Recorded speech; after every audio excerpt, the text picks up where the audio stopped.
Welcome to the Natural Remedies seminar. In our Natural Remedies seminar, we're going to be looking at poultices and compresses. And the first one we're going to look at is castor oil compresses. It's not a poultice, it's a compress. Castor oil penetrates deeper than any other oil. And wherever it penetrates, it can break up lumps, bumps, adhesions. So great for cysts in the breast, for breast cancer, great for irritable bowel, great for constipation. It's very good at breaking up stones in the gallbladder, kidney stones, bone spurs. If the bone spur has been there 3 years, it might take 3 months. If the bone spur's been there 3 months, it might take 3 weeks. Little by little, the body heals, so be patient. So I'm going to make a compress. It's like a little pack. The thicker the pack, the more castor oil it can hold, and the more castor oil can go into you. Now what I've done is I've cut up an incontinence pad. I've cut it up and I've opened it up and I've put a few layers of cloth in there to make it thicker. And what I'm going to do is put masking tape on the edge. So the beauty of this is the plastic isn't really touching you. So the only thing that's touching you is the paper topping, and it's got that cloth insert, and the plastic's on the back. And the plastic is really just to protect your clothes and stop oil going everywhere, which you don't want. So I'm just going to seal those edges. And then I'm going to put the castor oil on. Now the reason why I'm doing this first, so there we have our little pack. Now to secure that, I just staple the edges.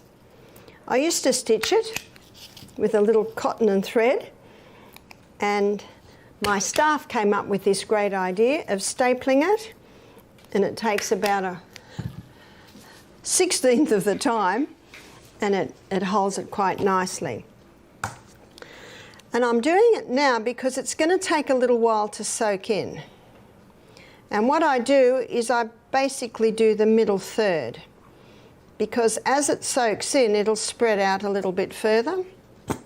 I can't hold that up now, but probably in about 15 minutes I will be able to hold it up. You see, it's such a thick oil, it just sits on top.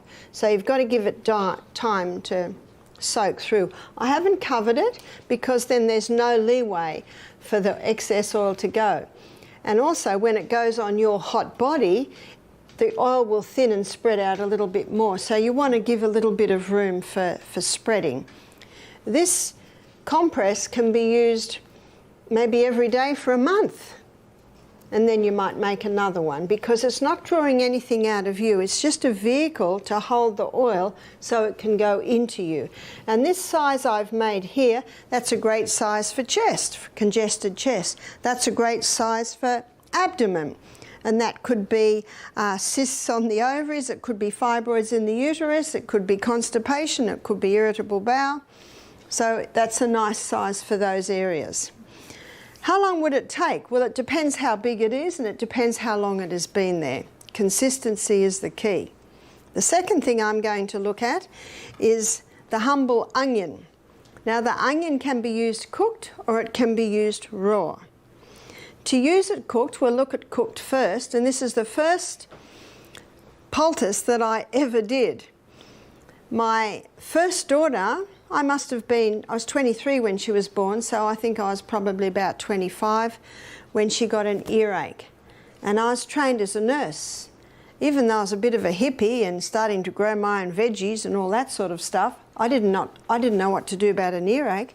And everyone said to me, don't play with the ears, she could go deaf. So it was really out of fear and lack of knowledge, I went to the doctor. He wrote her a script of antibiotics. I gave her the antibiotics, I didn't know what else to do.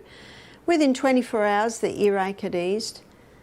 When she'd finished the antibiotics, the earache came back. I did not know what to do. 6 weeks later, and 4 courses of antibiotics later, the earache comes back. But I still don't know what to do. So when I went to the doctor, I said, will my daughter be on antibiotics for the rest of her life? which I'm beginning to come to this conclusion. He was challenged by my question.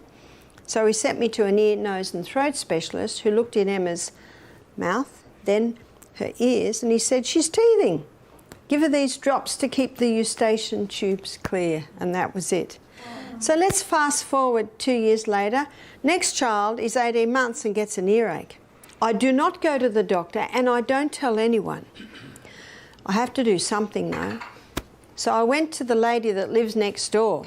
So I was, 26 or 27 by now. She's 85. I said, what did your mother do when you were a little girl and you had an earache? She said, Mum would steam up an onion on the stove.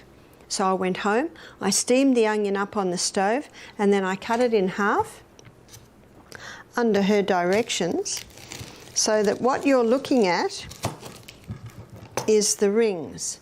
So you keep the skin on and it keeps everything in place. And I wrapped the onion up in a cloth,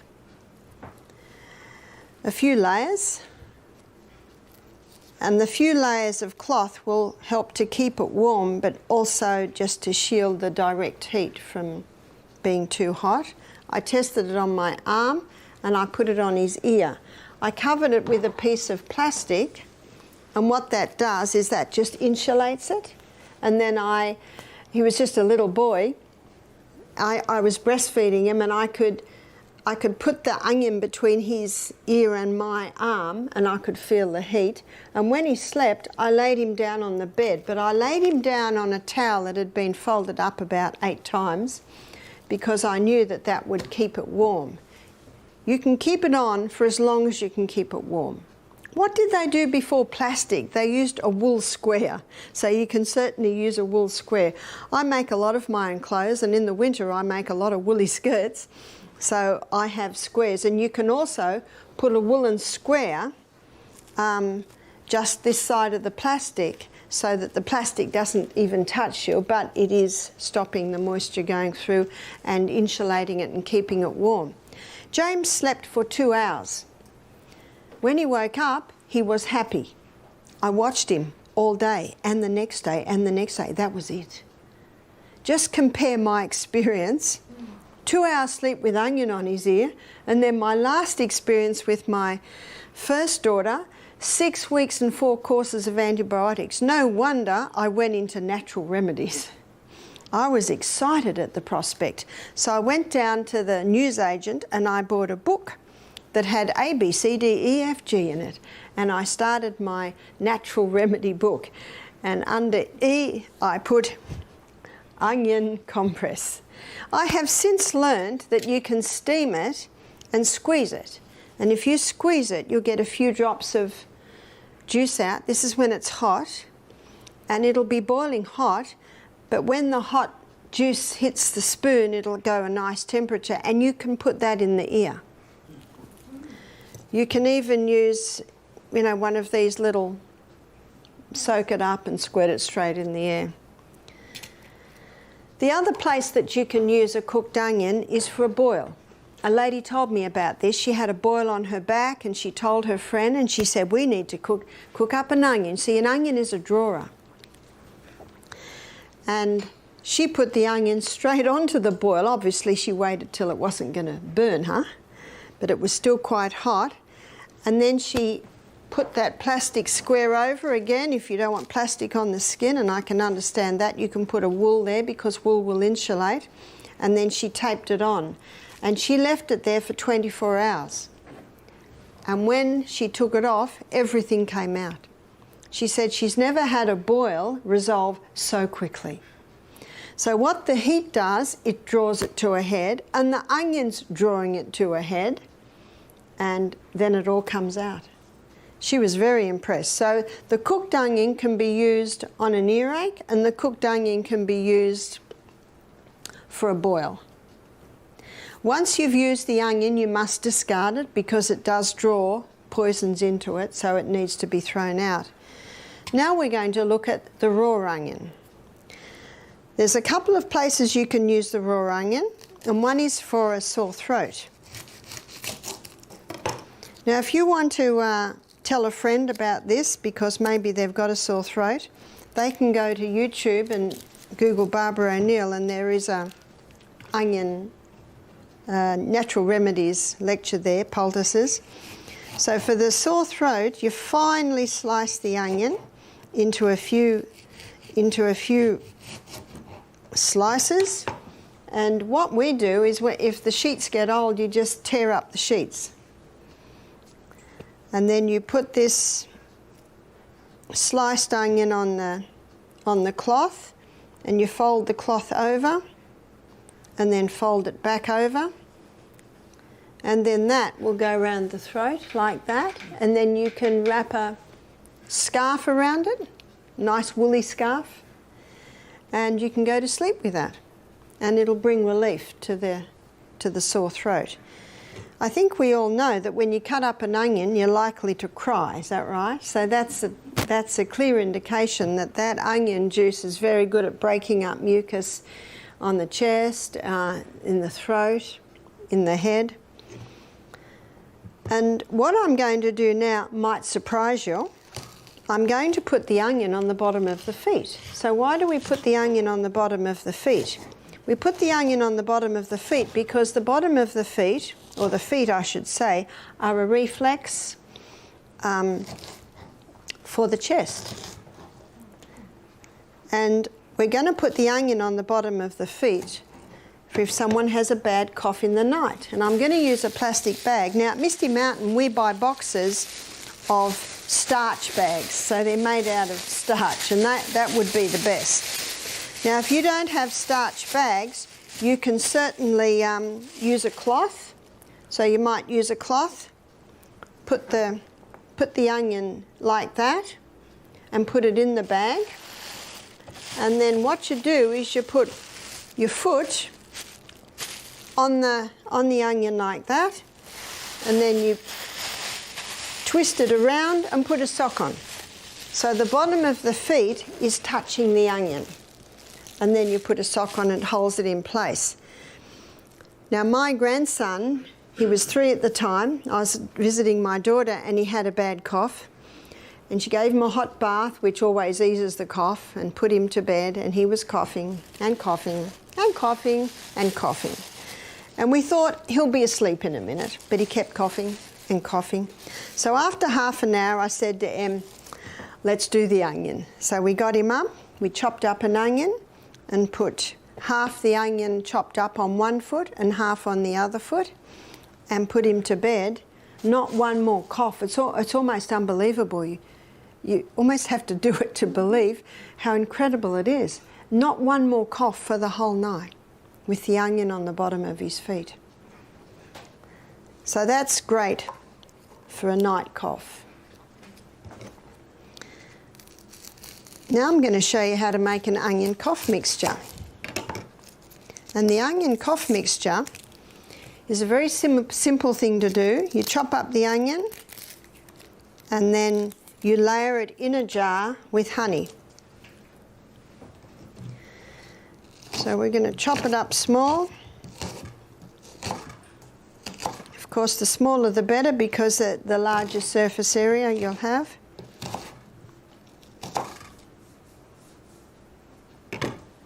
So I've got a jar here.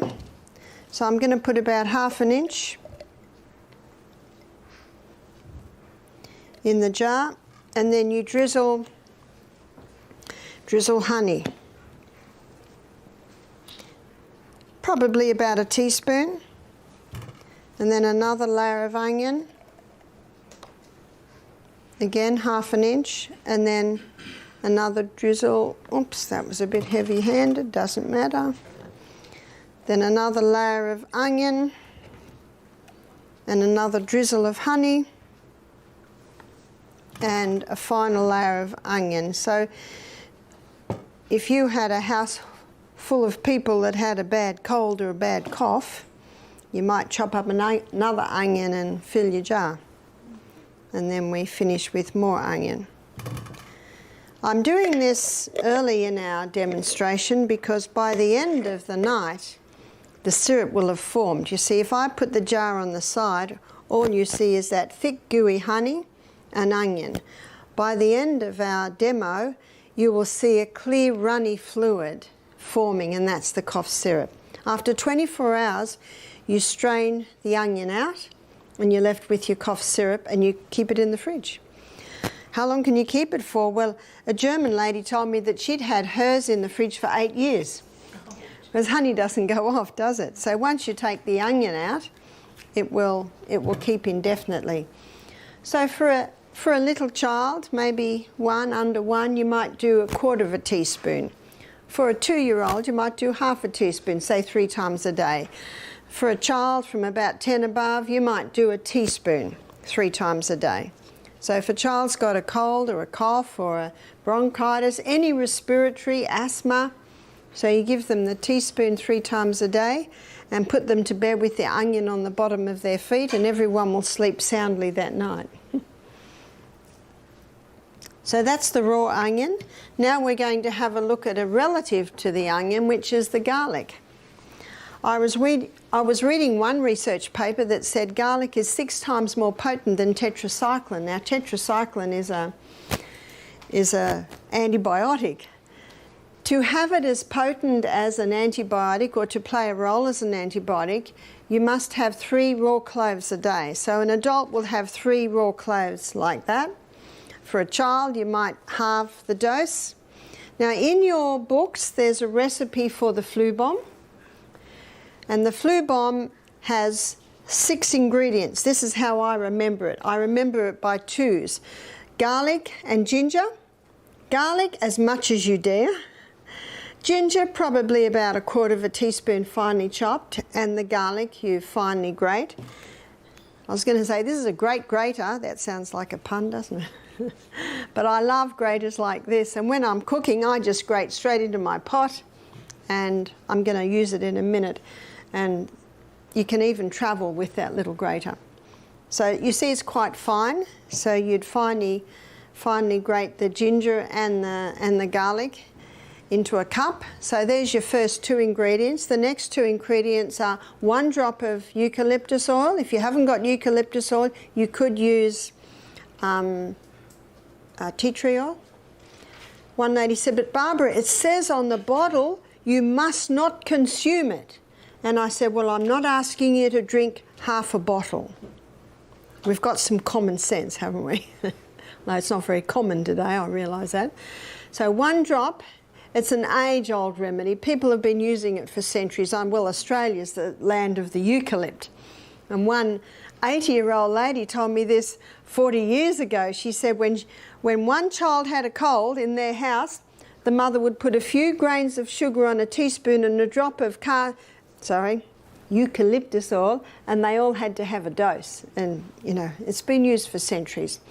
The reason why they say you must not take it is 40 years ago, a little boy in Tasmania, you've heard of Tasmania, that little island at the bottom of Australia, he drank a few mouthfuls of eucalyptus oil and went into a coma.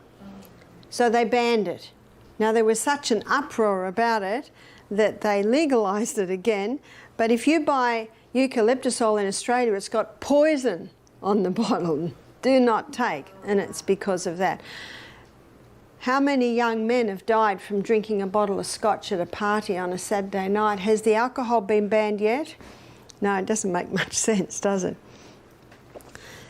So we're looking at the 6 ingredients. So we've got garlic and ginger, 1 drop of eucalyptus oil, and cayenne pepper as much as you dare. Some can handle a sprinkle, some can handle 1/2 teaspoon. Occasionally, some can handle 1 teaspoon. We'll be talking about cayenne pepper in a minute. So there's 4 ingredients. The last 2 ingredients are the juice of a lemon and the teaspoon of honey. So it's a really expanded lemon and honey drink that many people have taken for colds. And then you add about 1/2 cup of water. So if you feel a cold coming on, flu, any respiratory, of course, what's all the go at the moment is COVID. You take a flu bomb 3 times a day and it'll be gone in 3 days. Of course, at the same time, you've got to exercise and drink all your water and eat very lightly. So that's the flu bomb. Another way some people take it is they'll have a bowl of hot soup and they'll just grate the garlic straight into the soup. and you can certainly do that, but you've just got to have that clove 3 times a day to take the place of antibiotic. Even though they say it's equal to antibiotic, it's also antiviral. It's also antifungal. It's also anti-yeast. So it's a remarkable, we'll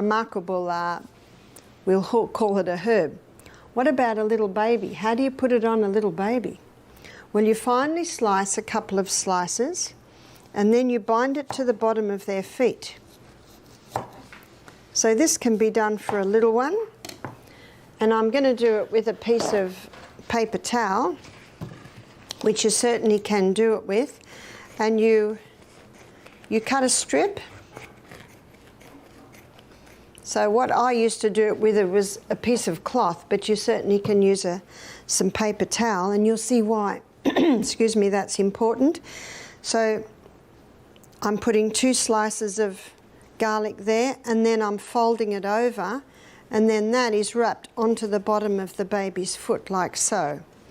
So can you see what I've done here? The garlic does not touch the skin. If the garlic touches the skin, it will cause a blister.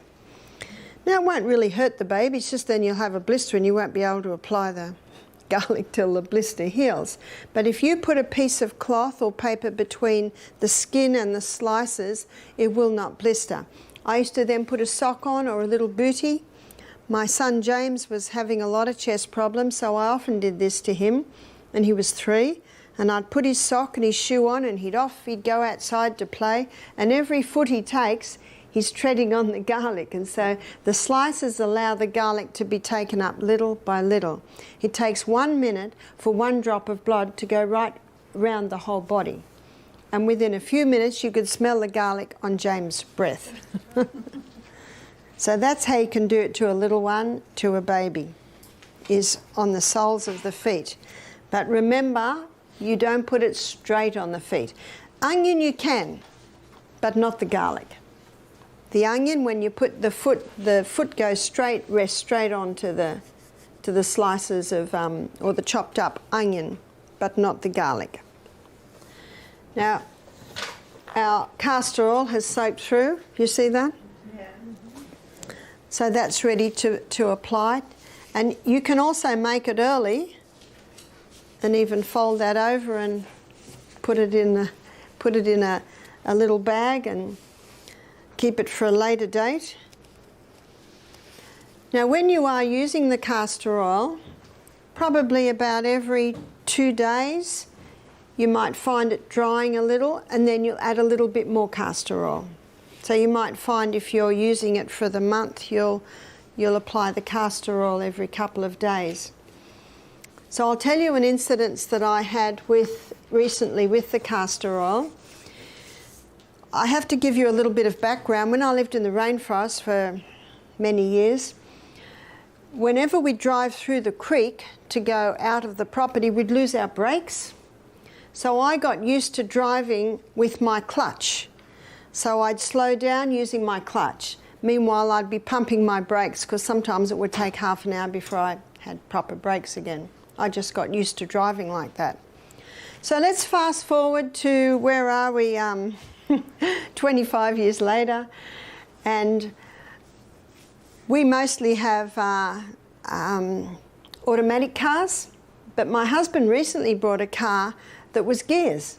And when I started driving it, you know the pathways we have in our brain, we're going to look at this on Saturday morning, I just flipped back into my old way of round the corner, I'd use gears. And when I was slowing down, I'd use my gears. So my left leg is getting a lot of use, especially because this was a 4-wheel drive. It was sort of and I'm just a little lady, so it took a lot of strength. After 2 weeks, my leg began to hurt from my knee down, and I thought, well, I've just overdone it. And I've just overdone it, and my leg is not used to it. So I went over to the automatic car again. A month later, my leg is still sore.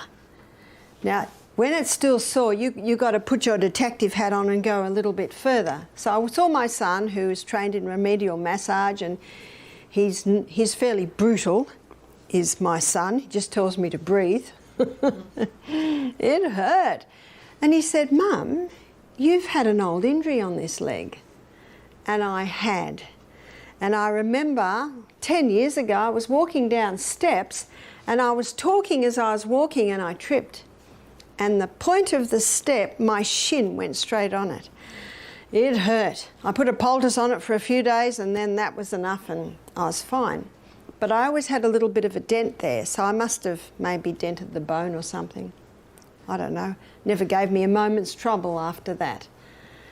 And he picked up that an old injury, can you see we've got a few threads coming together? An old injury, overdoing the leg, and now I'm in pain. And he said, this has got a lot of scar tissue there, which I'd never had pain there. And Peter was brutal. And I decided to choose a gentler way to break up the scar tissue. So I made a castor oil compress. I probably made it half that size. And I bound it onto my leg, my shin area, down near my ankle. And I wore it 24/7. I wore it to bed. I wore it through the day. I just wore it. I think I wore it for a month. After a week, I went and let Peter do another session on me and I'd forgotten how much it hurt. I didn't see him again.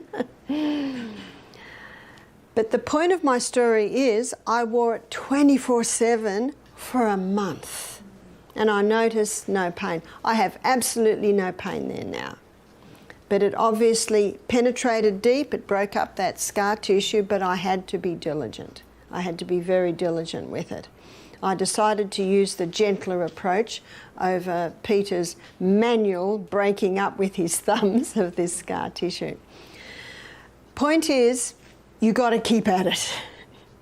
1 or 2 applications really won't do much. You've got to do it again and again and again and again.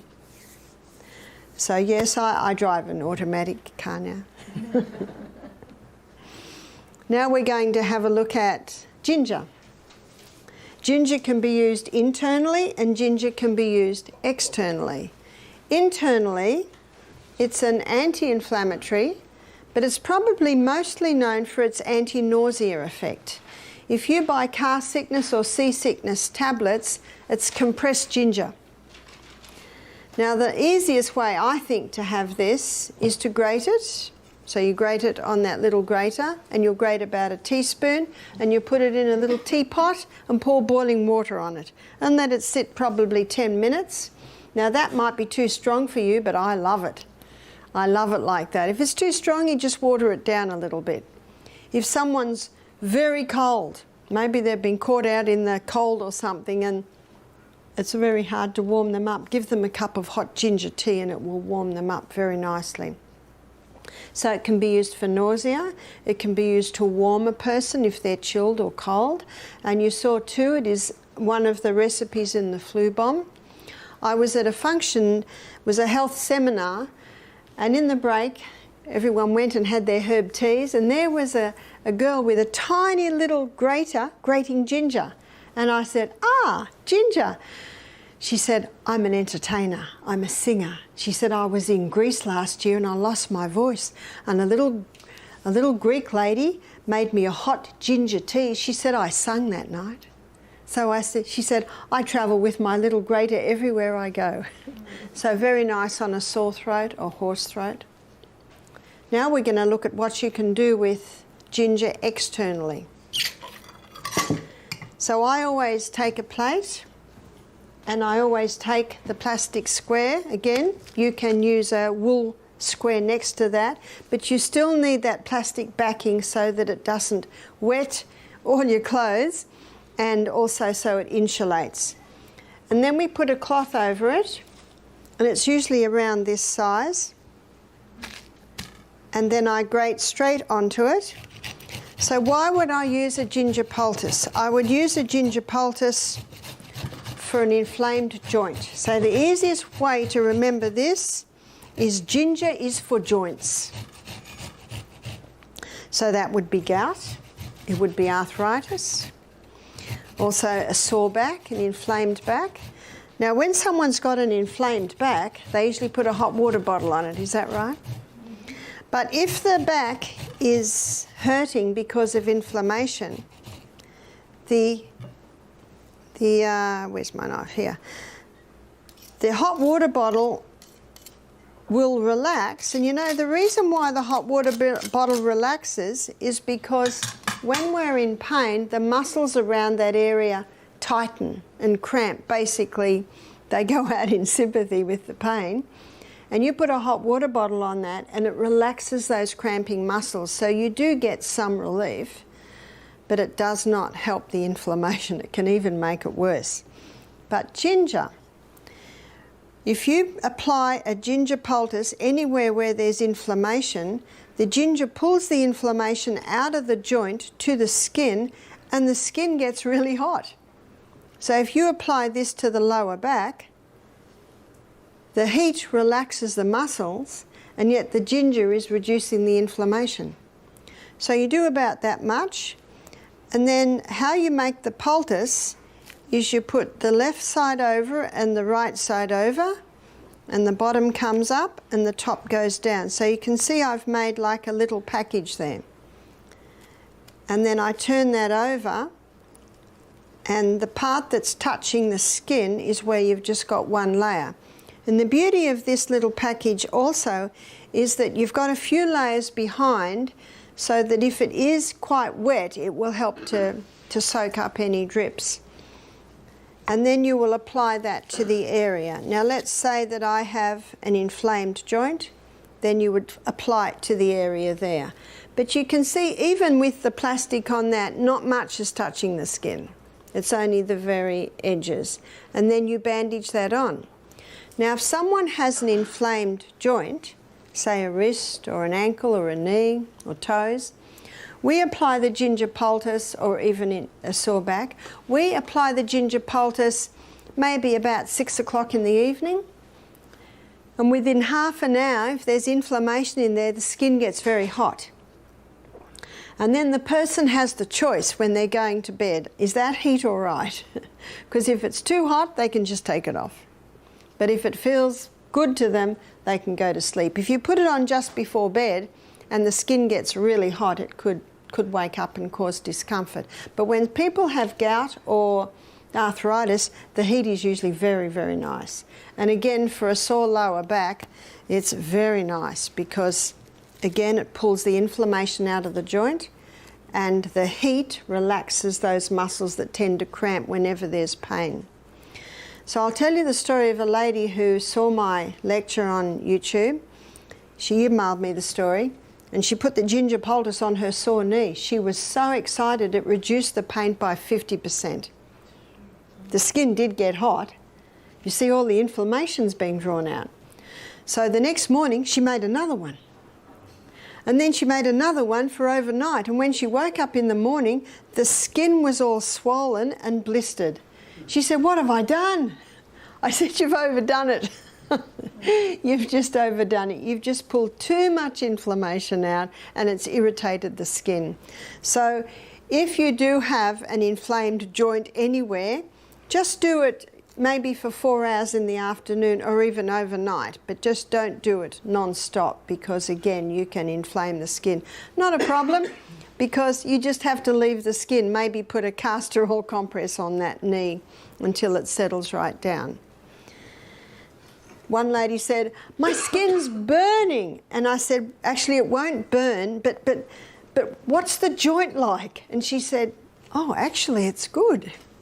We had one lady and she said, "I've got this swollen finger, the joint was swollen twice the size." She said, "This has been paining me for 2 years." So we made a tiny little ginger poultice, put it over, put a little bit of plastic over it to insulate, and then taped it on. And this is called a paper tape. This is a really soft tape on the skin. In the morning, she was so excited, the joint had gone right down and she could move her finger. That was just one night. Sometimes it takes more than one night. But that ginger is excellent for joints. So remember, gout, arthritis, you can do it. One man said his big toe, he put it on his big toe and all the pain went out. And then the next toe was painful, so he put it on there. Then the next night, it was okay and had gone to the next one. He said it was jumping toes. I said, "Did it go to the next foot?" He said, "No." So again, you're just listening to the body. Now, this poultice, once it's used, because it's vegetable matter, has to be discarded, but you could make it in the afternoon and fold it over like that and use it that night. Now we're going to make a potato poultice. Now, I just told you that the ginger is for joint, where the potato is for tissue. The potato is very, very gentle. Potato can be used on sore eyes, conjunctivitis. So again, we're going to put our plastic down and put our square down and use potato. So potato is used for tissue inflammation. So swollen eyes, sore eyes, red eyes. It can be used for ingrown toenails. It can be used for a splinter that you couldn't get out. So tissue inflammation. Sprained ankle, very good on sprained ankle. So the lady that had the swollen knee because she did too many ginger poultices, I said to her, put a potato on. Potato is very cooling, so it's great for all tissue inflammation. The potato is also a drawer. So again, you spread that out. My girlfriend rang me one day, when this is years ago, when she had babies and so did I, and I could hear her little boy just crying and crying. I said, what's the matter with Louis? She said, I don't know what's happened, but his little penis is twice the size. He was 10 months old. What are you going to do? And if you go to hospital, what are they going to do? I said, quickly make up a potato poultice. Any tissue swelling, the potato poultice.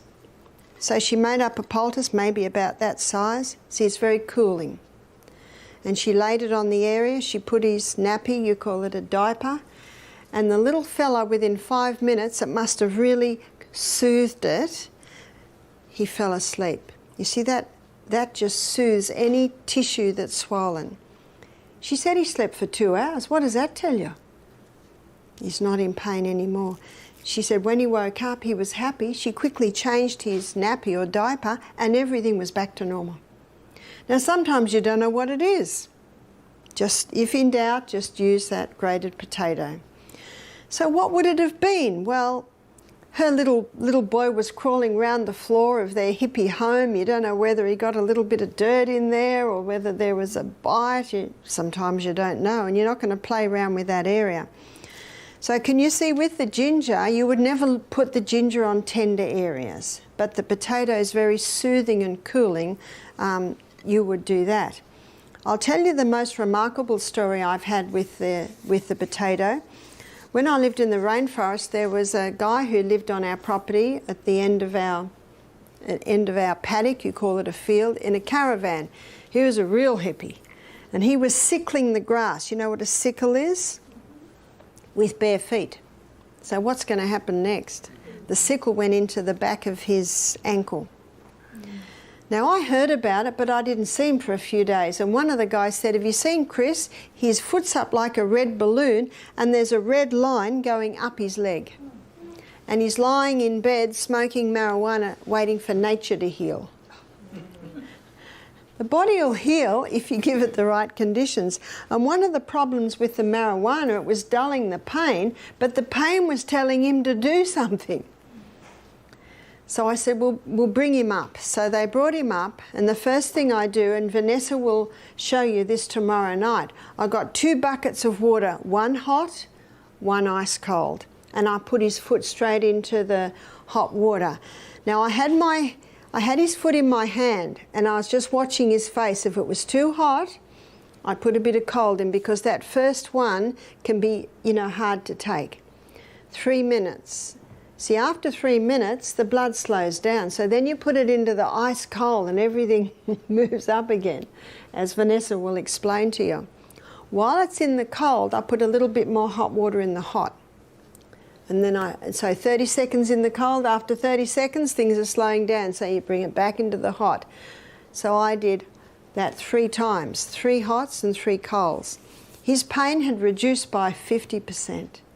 See, what that does is it brings fresh blood into the area, which drives old blood out, which gets the inflammation down somewhat. And then I made a very big grated potato poultice. You see, he had a wound that had healed on the outside, and it had not healed on the inside. And tetanus happens in an area of a wound that hasn't healed from the inside and sealed on the outside, and there's an element of horse organism. Well, we had a horse in the paddock, so he was a perfect environment for tetanus. So I put a big grated potato poultice on his foot, and I said, come back in 2 hours. He could limp now. So just that reaction tells me we're getting results. When he came back after 2 hours, I took this off and the wound was oozing, and the red line had gone down about 4 inches. Now, if he was still in pain and the red line hadn't gone down, we would take him straight to hospital. You know, if in doubt. But we're an hour from hospital, so we could see results. And he did not want to go to hospital. So if he didn't want to go to hospital and we could see he was dying, we'd take him. Of course you do. So I did hot and colds again, and I did another grated potato, and I said, come back again at 6 o'clock, another few hours. And every time he came back, the line was going down, down, down, and the foot was going down, down, and the foot was still oozing. See, this draws. And when you took it out, you could see the area where it was drawing. And then he put the grated potato on, we put it on after another hot and cold all night. He came over in the morning, we did another hot and cold, and the red line was gone. And the foot was just about back to normal. Looked like a dried prune, but you don't care about that. You just want that to go down. He said, what'll I do now? And I said, you might be right now. I said, see how it goes, but if it starts to hurt, if it starts to throb, and if that seals, we need to do all that again. So I basically left it with him then. But it healed. You can imagine that could have been a very serious situation. So that was quite remarkable. I've also seen this draw out splinters. You know, sometimes you get a splinter in a finger that's just too painful to get out. If you put the grated potato on, it'll keep that swelling down. It will not get pussy or what they call infected. And usually after a couple of days, you can just get a needle on the tip of it, press it, and it'll usually just come out. I've just seen that happen a few times. So the grated potato can be used in all areas of tissue inflammation. Now we're going to have a look at cayenne pepper. Cayenne pepper, we've got cayenne pepper in this little container here. Cayenne pepper is a remarkable herb. Some people say we shouldn't use it because it's a stimulant. It is not a stimulant like caffeine or alcohol or marijuana is a stimulant. It's a blood stimulant. That means it's good because Leviticus 17:11 states that the life of the flesh is in the blood. So anything that moves blood is going to be helpful. There's a book you can get. It's by Sam Beiser. It's called Curing with Cayenne. And he shows in that book that you put cayenne with any other herb and it'll intensify that other herb's action. It's a blood stimulant. It can be used internally and it can be used externally. And I think in your book it shows how it does 3 main things internally in the blood. It thins the blood, it strengthens the arterial walls, and it opens the capillaries. So let me tell you about an experience I had a few years ago. It was one of our retreats. I got the call, lady'd had a heart attack. I was only 3 minutes away, that's why you have to be fit. I ran down, it was a cooking class with about 16 people, and she was lying on the floor. She was 80. Her husband said she'd already had a few that year, and they always called the ambulance, but they thought, let's see what they do. And I said to my offsider, cayenne pepper, quickly. We got the cayenne pepper. Now, there was a guy holding a pulse, and he said, the pulse is almost gone. She was just white. So I don't know how much I got. You're just in a hurry. So I think I got about half a teaspoon, put it straight in her mouth. She was half conscious, gave her a little bit of water to drink. And the guy holding the pulse yelled out, the pulse is strong. This would have been 2 minutes. And you could feel that pulse come back, and all the blood came back to her face. She sat up and said, "What happened?" Everyone around was going, "Whoa." And I said, "No, it's not me, it's the cayenne pepper." So we sold out of cayenne pepper that program. What did the cayenne pepper do?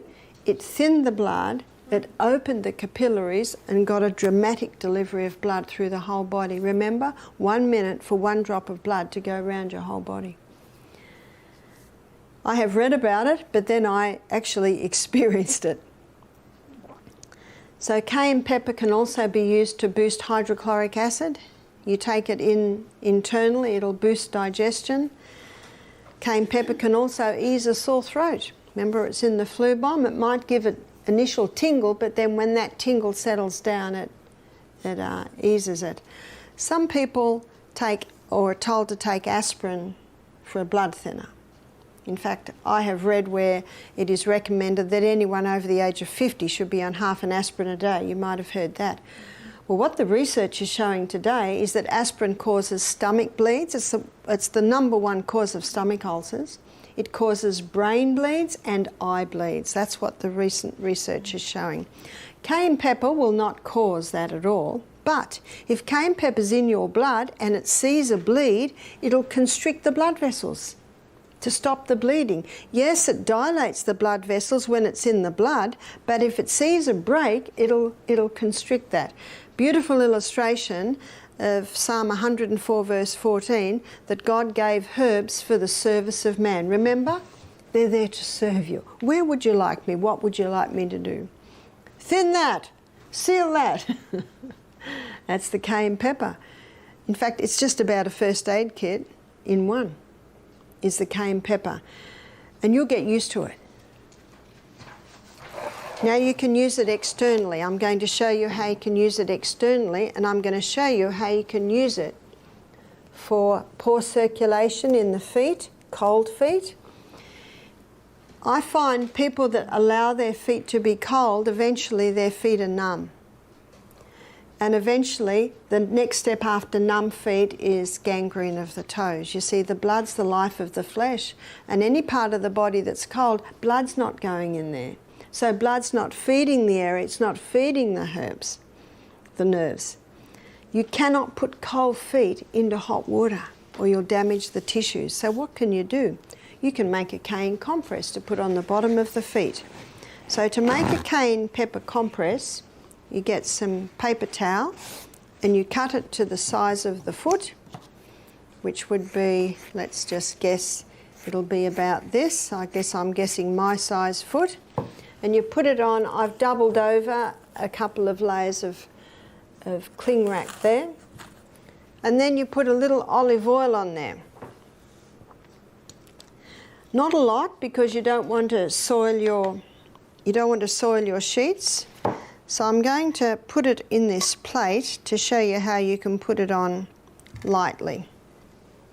So I'm just going to dab it on.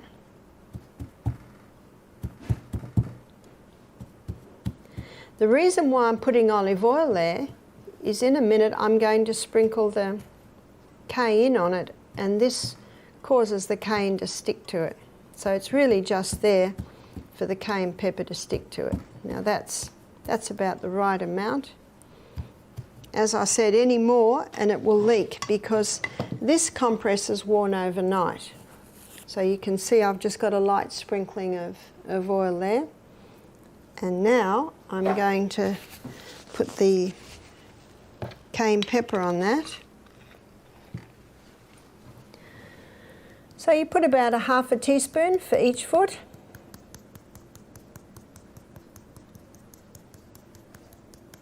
So that's about half a teaspoon. So you can see the way I'm holding it up, the cayenne pepper is now sticking to the paper, and the foot goes straight onto that. And then you put a sock on and leave it on all night. If I put that on my foot, by 4 in the morning, I'm waking up wanting to rip it off because my feet are so hot. But if someone has no feeling in their feet, or if someone regularly has cold feet, often by morning they're feeling a little tingle. So you would probably wear it every second night until your feet get hot. So that's a very easy way to warm up feet, because feet must be warm. So you'd put one on each foot. I've even made it and folded it up and left it at one lady's house that I visited, and she had no feeling in her feet. Peripheral neuropathy, that's a side effect of chemotherapy where people lose that feeling in their feet. They can bring their feet alive again with the cayenne pepper compresses. So you could even make a few and fold them over like that.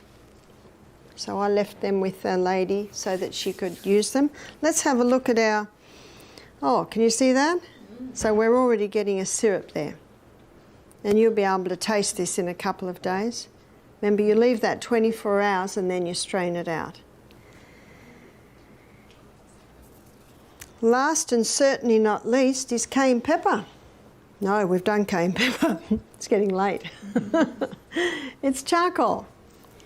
Charcoal does not absorb, it adsorbs. What does adsorb mean? Adsorb means that it binds, and it binds poisons, it particularly binds poisons. It binds the poisons to its millions of little facets. So under a microscope there are all these little facets like this, and it adsorbs poisons by binding them to those facets. It's been known for a long time. NASA filter their water and their air in outer space with charcoal.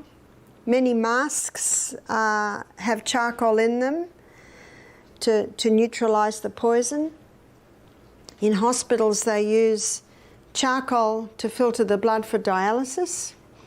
And in cases of poisoning, anyone who's worked in casualty knows that they give a dose of charcoal.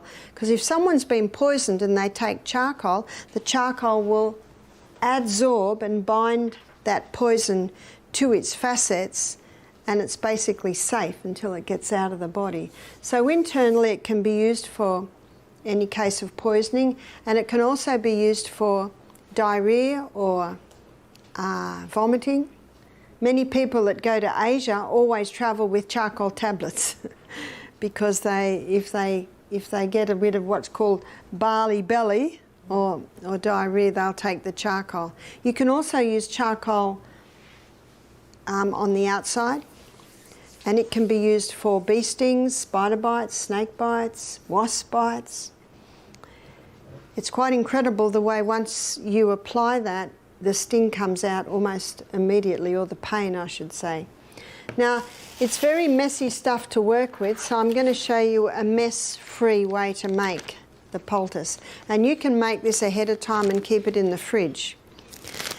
When you mix charcoal with water, it's like mixing dirt and water. It doesn't mix very well. And so we're going to use psyllium. You can use slippery elm, or you can use ground linseed.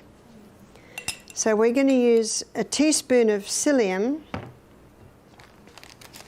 to 2 teaspoons, or this is probably equal to, this spoon is equal to 2 teaspoons. So what we've just done, 2 teaspoons of psyllium to 4 teaspoons of charcoal. You always put the lid straight back on the charcoal because you don't want to drop it. And you seal it while you mix it. So you want to mix that quite nicely. And what we're going to do is put water in there. And then we're going to let that mix or gel together. And we're going to roll it out so it's thin. And you've got a thin, jellied charcoal poultice.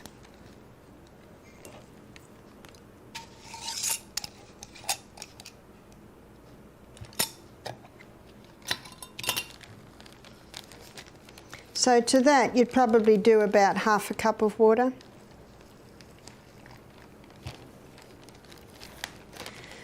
And you Move that around for a while and it'll start to gel.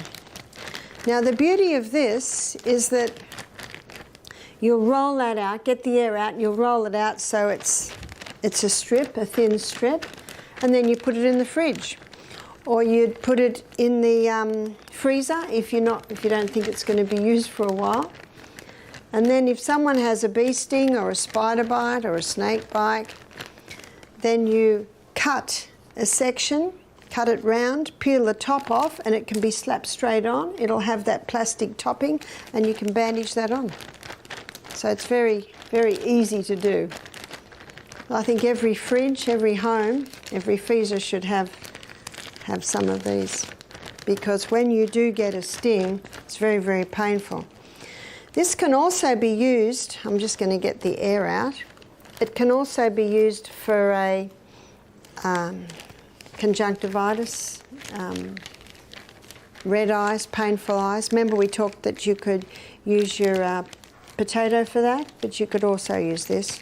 It's starting to gel up a little bit now.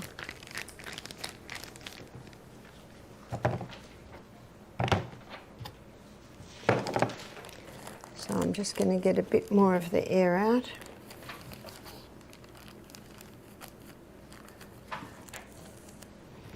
So then you just squeeze that up.